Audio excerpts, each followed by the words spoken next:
everyone. Welcome to today's episode of Unraveling the Veil with your host, Katie from the yararose.com website. That is YARAROSE.com. You can also follow me on @YaraRoseHealing on both YouTube and Instagram to keep up with what's going on with me. Now let's get to today's episode. Hi everyone, welcome. I just wanted to jump on here today because I had an interesting dream this week and I thought it fit so perfectly with the recent episode between Elaine Rosier and I about dream interpretations and paying attention to your dreams. So I just wanted to share it with you because it's so interesting to me how something that seems so fragmented and doesn't seem like it makes a lot of sense when interpreted in different ways can make so much more sense to you and can give you the opportunity to reflect and sit with certain aspects to decide how you feel about it and if that's really how you want to feel. So I don't want to get too into the dream because I feel like it was pretty fragmented, but I do want to just show a couple of the different scenes. I don't want to go into details about them, but I am going to just describe like, here we were in this scene and then this happened and then this has happened. And something that I have started doing sometimes lately, if something really doesn't make any sense to me, I've been playing with AI to see what kind of other options are out there besides just the ones on Google. And I found it to be so enlightening. And as with everything that I present, take what resonates and leave the rest. But this has been so interesting to me. I hope this just helps you to get the perspective that something that we may write off as like, well, that was just weird and my dream being crazy is actually a sign from your unconscious self that there's something a little more there that you're processing. And, just open your eyes to a couple different things. So my dream showed one of the scenes was, I feel like we were all on some kind of vacation and we had gotten there first. And my mom had asked if I had wanted to go out to eat before we started preparing for one of my sister's arrivals. And I was like, yeah, sure, so let's go. And we went out to eat. And there was a scene about eating and about, mediocre service and unrealized expectations was basically the message there. I just had higher hopes because of a dream I had had before and it didn't turn out to be, it didn't come to pass. We ended up waiting for an hour for our food and it wasn't very good. Then all of a sudden we were back at the house and we were doing, normal task cleaning and getting the food prepped for the next meal. And all of a sudden my brother comes and he had been dropped off by some of our cousins that were also in his friend group. And they had been on some sort of excursion. They had enjoyed themselves and I could overhear them talking about plans for the evening and what they were going to do next. So that was just kind of one scene. And then it cuts to my sister arriving and she's talking about some trade show she's going to be at and some of the items that they're going to allow people to take when they visit their booth is a hand sewn backpack. And she had a sample on her person and she let me look at it. And I was like looking at all these different things about it. And I was like, man, that seems really overwhelming. You have to make all of these by hand or do you have someone else that you get them from? She's like, no, I have to make them all by hand and it'll be fine. It's not a big deal. And I was like, oh man, that seems really overwhelming depending on how many people you get. And then the scene cut to, I don't know, it was kind of vague. This one didn't come in very focused, but it cut to us all eating around the table together. And then it cut immediately away from that to my husband and I in our own house. And I was kind of leaning over him. I wasn't really petting, but he was petting our oldest dog and she was laying right next to the chair that they sit at all the time. But the difference was there's usually a banister between the chair and stairway that would keep her from falling, when she rolls over to get other scratches and stuff. And in the dream, the stairwell was still there, but the banister was missing. So there was nothing for her in these couple of inches that would have kept her up if she were to roll over. And all of a sudden they're getting into their scratches and she goes to roll over like she normally does. And she changes into a different dog that's in the family who is actually in hospice care right now. And that dog just rolls right over and down that big drop. She didn't even roll down the stairs. She literally just rolled down. You could tell that in the dream, it was a finality, a death. It was over. You knew at the bottom of those stairs, she wasn't going to be living anymore. And it was just horrifying. And that's how my dream ended. And I was like, ready to cry.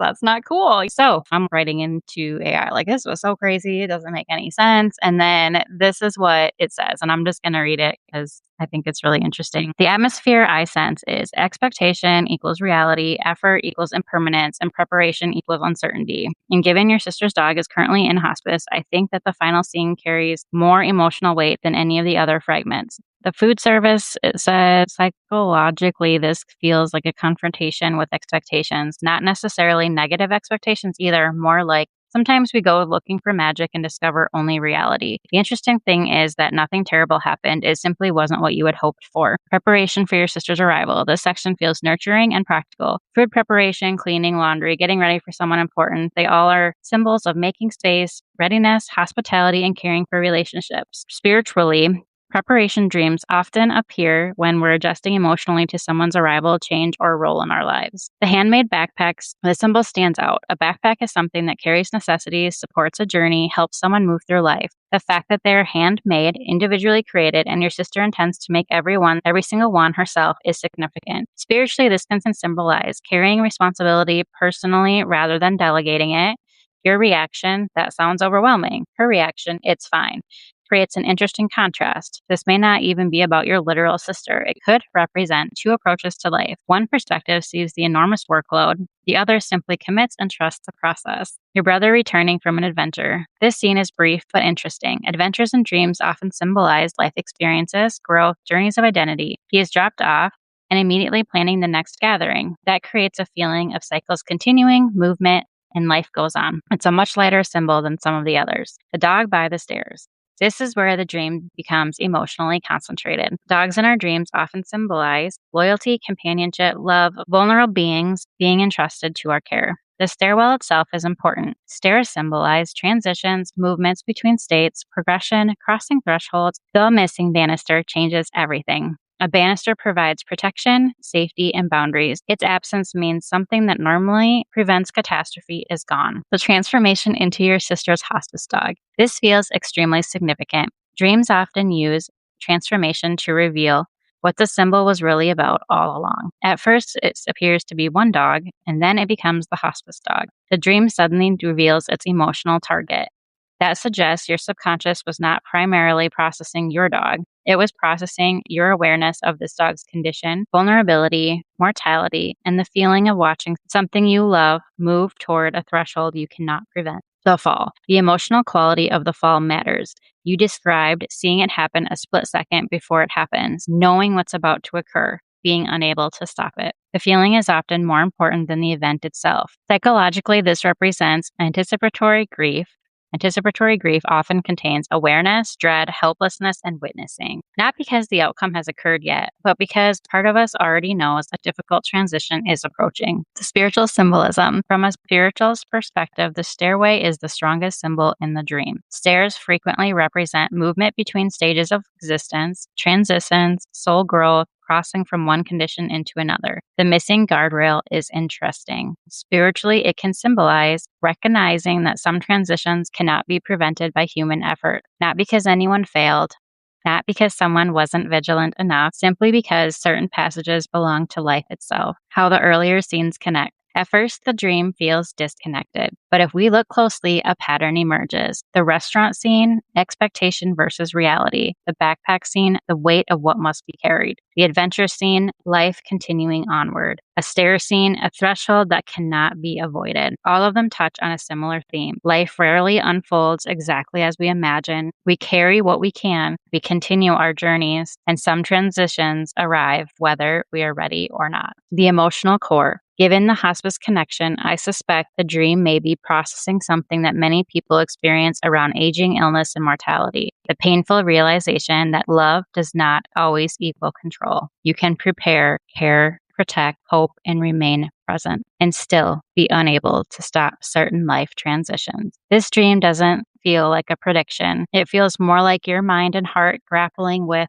vulnerability, attachment, and the knowledge that some things are precious precisely because they are temporary. The final image is heartbreaking, but the emotion underneath it feels less like doom and more like witnessing, standing at the edge of a transition and wishing with all of your heart that that guardrail were still there. And that's it. I'm trying to recalibrate. That was heavy. I think it's just emotional when you experience a loss or you know you're going to experience a loss in the family and I think human nature is us always trying to figure out what we could do. Is there anything else we could do? If we had done this differently, can we still do this differently? Will it prolong it? And I think that this is so poignant because it's so consistent with even mediumship readings that I've done, where at some point you just can't save people, you know? You can't save animals. You can't save everyone. Dying is a natural part of living the human experience. And everyone that's still left behind when a soul transitions, we go through this grief process that is so consuming. Grief. It's the multifaceted, natural emotional reaction to loss. It encompasses the profound sadness, confusion, and yearning that follow the end of a familiar pattern of behavior or the loss of a significant attachment.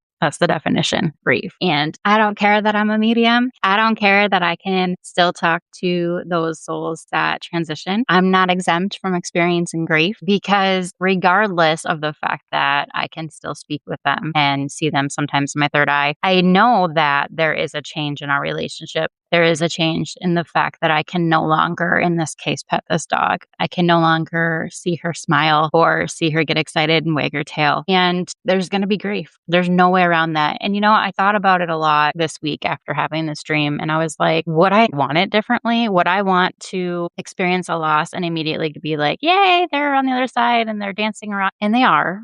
They are. This particular animal has shown me that she's already gone back and forth a couple times where she's been reunited with some of her deceased kids and she's played in meadows with them. And when she's sleeping, she's kind of going back and forth across the Rainbow Bridge already. And she's ready. She's ready to go. But it doesn't make the physical loss. I don't want to say it doesn't make it easier because it does make it easier for me, right? Because I can see that. But it doesn't make it where I do not experience loss, where I do not experience grief. And I think grief is not a bad thing, actually, because it means that you love someone so much here that you know that their absence in a physical form is going to be felt. And you know that it was important and it had meaning and your connection was deep and filled with love in some kind, shape, or fashion. And I think that that's a way to honor the soul that was in that incarnation. And I'm okay experiencing grief. I don't love it. I'm still not loving it, but I think I'm becoming a little closer to the point where acceptance is easier for me because through all of the mediumship readings, all of the lessons Spirit has told me, it has been reiterated over and over again that if there is a way for souls to stay and they're open to help from the other side, that they will make sure that they stay. But if it's time for a soul to leave and if a soul's ready to leave, then it's their time to transition. And that's their choice. From what I've seen, it's amazing over there. And I've spoken with souls that have transitioned and really enjoy it and love what they're doing and love the tasks that they're doing. I think I wanted to share this as well. I mean, because there's so many reasons. Because of the fact that a crazy, weird dream that seemed like it didn't really have much meaning has a very deep meaning. It's processing the fact that we're all going to transition at some point and that when we do transition, we will be leaving behind souls that are incarnated and are going to feel our loss and they're going to feel grief. And everybody's grief is different and everybody's going to process it differently.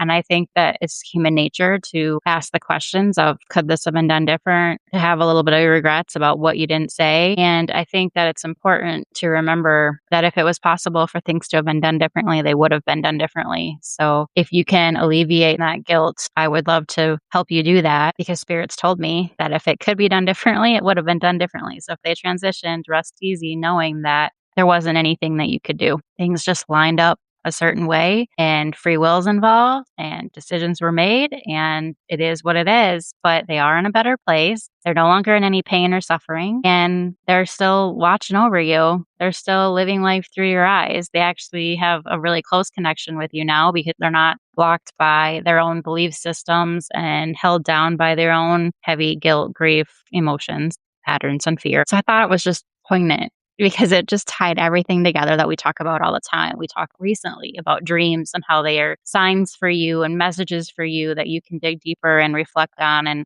kind of sit with and see where you land. And then it also talks about, that love is everlasting. It doesn't end. That connection is not severed when the physical body is gone. They are still with us. They're still communicating with us. And I thought it was such a great experience and I felt comfortable sharing it with you all. And I'm hoping that by doing so, it can offer you a different insight into the grieving process, into something that we're all going to go through at some point. We're all going to lose someone that we've loved at some point. I hope this helps you in your time of need. I know it's helped me so much to know. Thank you for tuning in. I love you all so much. And I just hope that this helps you think of your dreams a little differently and the grieving process too. Thank you so much for joining me on today's episode. I wish you the most love, light, and inspiration. With all of my love, Katie.